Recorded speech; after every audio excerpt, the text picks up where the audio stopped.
What's up, guys? Welcome back to the channel. Here we are with another reaction. In this, we have why Amsterdam looks like that. Before we dive in, if you guys happen to enjoy, please don't forget to smash subscribe, give it a thumbs up. Also, if you like to support the channel by becoming a member, all you gotta do is hit the join button and receive your exclusive benefits. And let's find out why Amsterdam looks like this. And Amsterdam is experiencing an economic boom never seen before. Thousands of rich merchants are flooding in from the fallen Antwerp that is now under Spanish control. The problem this created is very unique and is the reason why Amsterdam looks so weird. See, every one of these merchants wanted the same thing, a house with immediate access to the canals. The canals were crucial as they functioned as slow but effective highways, making them invaluable to rich merchants at the time. So, in 1613, the city council launched the most ambitious urban expansion in Europe at the time. Enter the Grachtengordel project, or the Canal Ring project.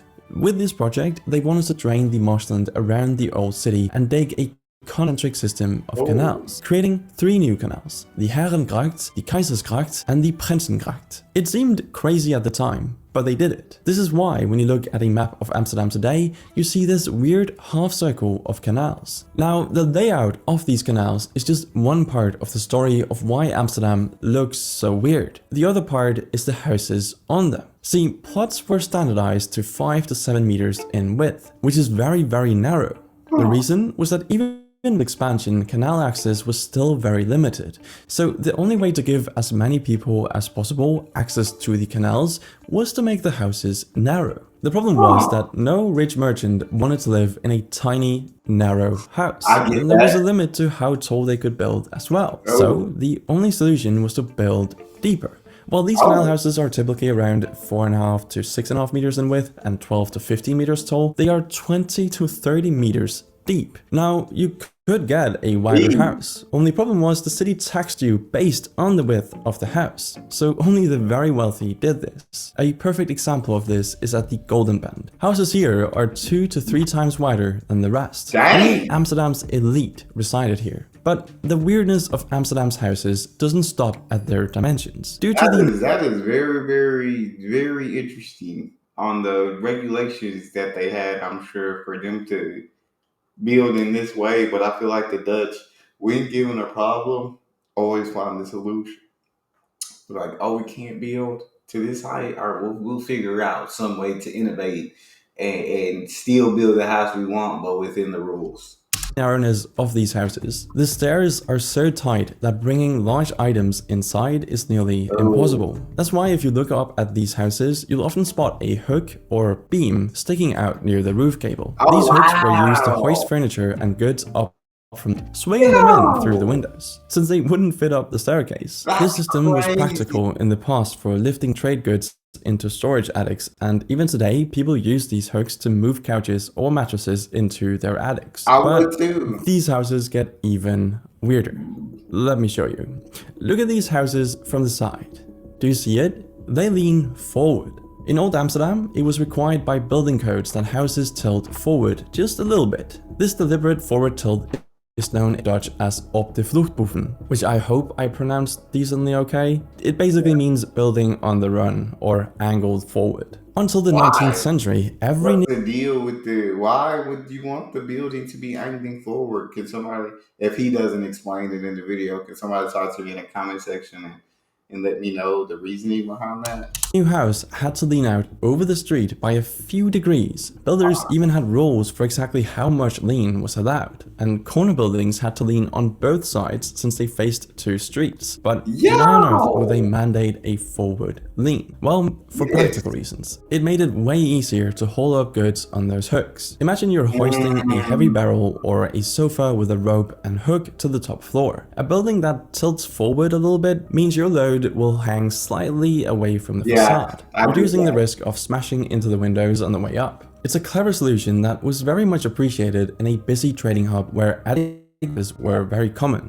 That makes complete sense. The leaning forward now completely understandable. Secondly, some say it just looks good. Rich Amsterdam merchants love to show off, and a forward-leaning house literally pushes its best face out for everyone to see. In the cramped medieval streets of old Europe, buildings often jutted out as they rose, a style called jettying, and Amsterdam even continued this tradition in brick, even after wooden houses were phased out. The forward lean is one reason Amsterdam streets look so storybook-like. Houses seem to be peering down at you, each with a little mischievous tilt. But forward tilt isn't the only kind of leaning you'll notice though. Some buildings lean sideways, or slouch in one direction. Entire rows of houses can appear crooked or warped, earning nicknames like the dancing houses, because they lean at different angles. Unlike the intentional forward lean, these sideways leans are usually not on purpose. They're a consequence of Amsterdam's tricky ground and aging foundations. Here's the issue. Amsterdam is built on a marsh, and all the houses sit on wooden piles driven deep into the soft soil. Think of these piles as stilts hammered through layers of peat and clay to reach firmer sand underground. In the old days, in the 17th century, those piles were made of wood, literally whole tree trunks rammed into the ground. A typical canal house might rest on dozens of wooden piles. The Royal Palace on Dam Square, a massive building, was built atop 13,659 wooden piles driven into the mud. Without these pile foundations, the heavy brick structures would simply sink unevenly into the soggy earth, destroying the buildings over time. There is a problem with wooden piles though, because even though they work well as long as they stay wet, because submerged wood can last for centuries, when the water table drops, Try not to make a joke. I love that he added that. Love that exposes the wood to air, it starts to rot and weaken. Over the last few hundred years, some of those old timber piles have decayed or shifted. The result is what you see here, houses that have sunk unevenly. A famous spot to observe these houses is along the Damrak, the main avenue from Central Station, where a row of old waterfront houses tilts at various angles. Some facades also bulge or warp outward in places, a sign of stress over time, though modern buildings use concrete or steel piles drilled much deeper. The ground is just too soft otherwise. Even some large trees in city parks sit on buried wells to keep them from sinking. And the city's water authority carefully controls groundwater levels to prevent old wood foundations from rotting. It's a constant battle between Amsterdam and the swamp it's built on. Actually, the very name Amsterdam comes from Amsterdam, a dam built on the Amstel River back in the 13th century. Around the year 1270, villagers constructed a dam to stop the frequent floods and tidal surges from the nearby Zuiderzee. That dam, where Dam Square is today, allowed them to control water levels and created a small harbour. The settlement that grew by this dam became Amsterdam, literally the dam on the Amstel. So managing water is in the city's DNA, but water still poses another threat. Much of Amsterdam and the Netherlands in general is below sea level. The city's elevation is on average about 2 meters under sea level. Without intervention, North Sea and rivers would regularly flood this whole region.